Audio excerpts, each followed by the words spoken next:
इतने दिनों से बारिश थमने का नाम नहीं ले रही है और बहुत दिनों बाद आज ये नीला आसमान हमें देखने को मिला। ये भी बस 5-10 मिनट के लिए, उसके बाद फिर से बहुत ज़्यादा बारिश हुई। तो अभी हमारा आटा ख़त्म हो गया है, तो हम अभी गेहूँ को साफ़ करेंगे। उसमें बहुत ज़्यादा कंकड़ होते हैं, उनको निकालेंगे और फिर गेहूँ को पीसेंगे।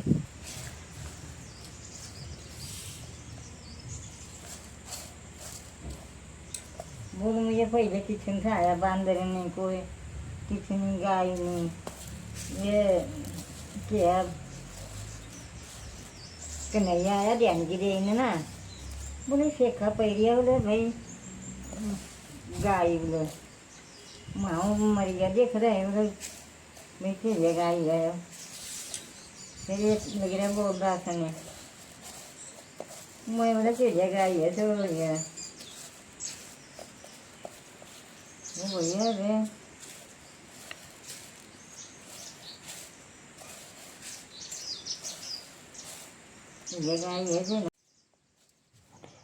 ये गेहूँ हमारे अपने खेतों की है, हमने खुद लगाई होती है अपने खेतों में।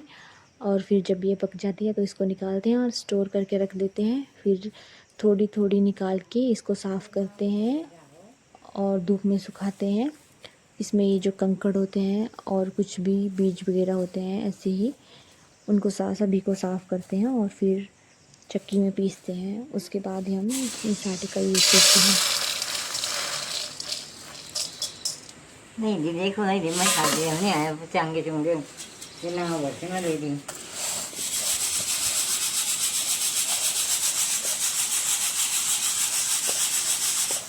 हम बोल रहे थे आज मतलब बुलू हमने दे लिया हाँ। मैं ऐसा ताल देनी खान को तो पी देनी मैं आज चार तीन रोटी निकली बोला हमने समझा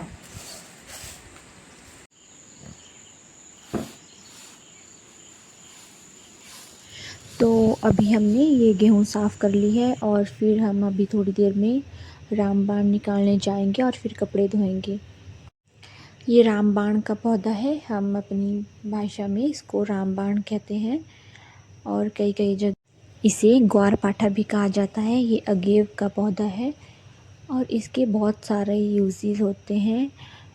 औषधीय गुण बहुत ज़्यादा होते हैं इसमें। औषधि के रूप में बहुत सारे जो पुराने वैद्य हैं वो इसका उपयोग करते हैं बहुत सारी बीमारियों को ठीक करने के लिए।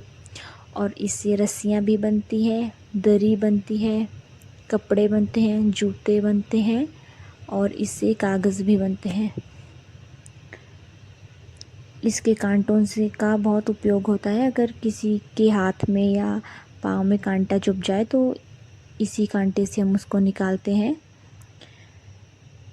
अभी हमने ये निकाल लिया है, अभी हम इसको साफ़ करेंगे। इसके साइड साइड में कांटे होते हैं और ऊपर भी एक लंबा सा कांटा होता है, इसको भी हम साफ़। कई कई जगह लोग अपने बाल भी इससे ही धोते हैं और इससे रस्सियाँ भी बनती हैं। घास ढोने के लिए रस्सियाँ बनाते हैं इसकी। इसमें बहुत नुकीले कांटे होते हैं, इनसे थोड़ा बचकर रहना चाहिए। अगर आप निकाल रहे हो इस पौधे को, इसकी एक टहनी को, तो आराम से निकालें क्योंकि इसमें बहुत ज़्यादा कांटे होते हैं, ये कहीं भी चुभ सकते हैं। जब ये पौधा बड़ा हो जाता है तो इससे एक तना निकलता है ऊपर को और उसमें छोटे छोटे फूल लगते हैं और उसको हम अपनी भाषा में मान्नू कहते हैं और उसकी भी सब्जी बनती है और उसका अचार भी डलता है। उसमें जो फूल लगते हैं उस तने में, उन फूलों की सब्जी भी बनती है और उनका भी अचार डलता है।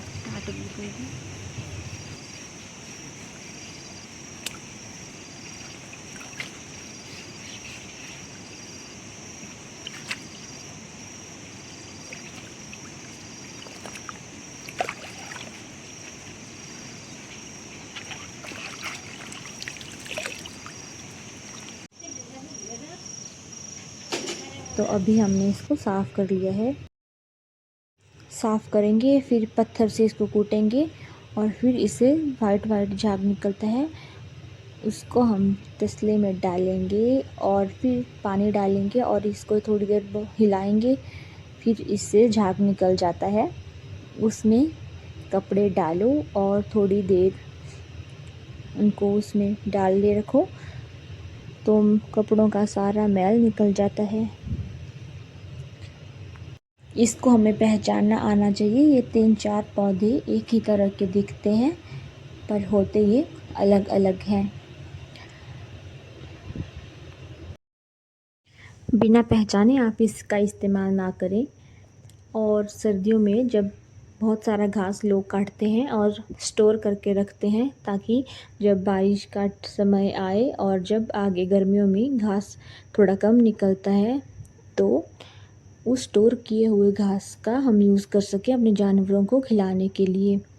तो जब हम सर्दियों में घास को काटते हैं और उसको ढोने के लिए हम इस रामबाण की ये जो पत्तियां हैं इनसे रस्सियां बनाते हैं और इन रस्सियों में घास बांध के ले जाते हैं। परंतु आजकल लोग ऐसा इस्तेमाल ज़्यादा नहीं करते हैं। बाज़ार से रस्सियां लाते हैं उन्हीं का ही उपयोग करते हैं।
इस पत्ते का झाग बनने में थोड़ा टाइम लगता है, 10-15 मिनट तो लगते ही हैं। और फिर हमने इसमें कपड़े डाले हैं तो अब कपड़े को थोड़ी देर इसमें डाले रखेंगे और फिर देखो मैल निकल रहा है कपड़ों का, पूरा पानी काला हो चुका है। तो इस तरह हम अभी सभी कपड़ों को धोएंगे और फिर सूखने डालेंगे।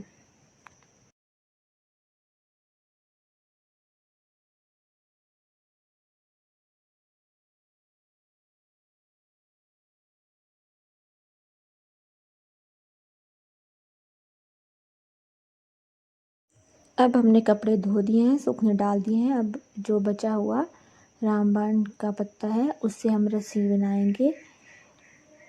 वैसे तो इस रामबाण के पौधे का बहुत सारा औषधीय रूप से उपयोग होता है, जो कुछ तरीके हमें पता भी है और कुछ नहीं भी। पुरानी सभ्यता और पुराने लोगों के जो बीमारियां ठीक करने के साधन थे, उपचार थे, उनको आगे आगे सभी भूल रहे हैं। और तो जितना हो सके अपनी संस्कृति परंपरा से जुड़े रहें और पुराने उपचार तौर तरीकों को ना भूलें।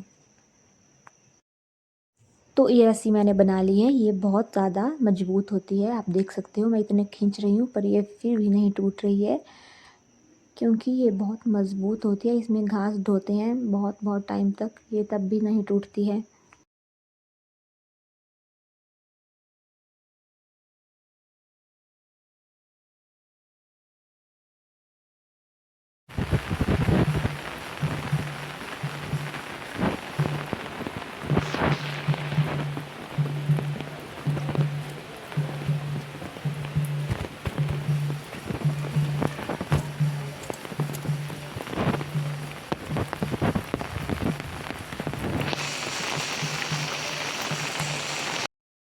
आज हमारे गांव के पास एक फंक्शन लगा है तो उधर ये डबरू पहुंचाने हैं।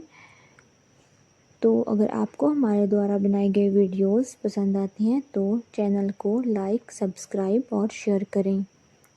धन्यवाद।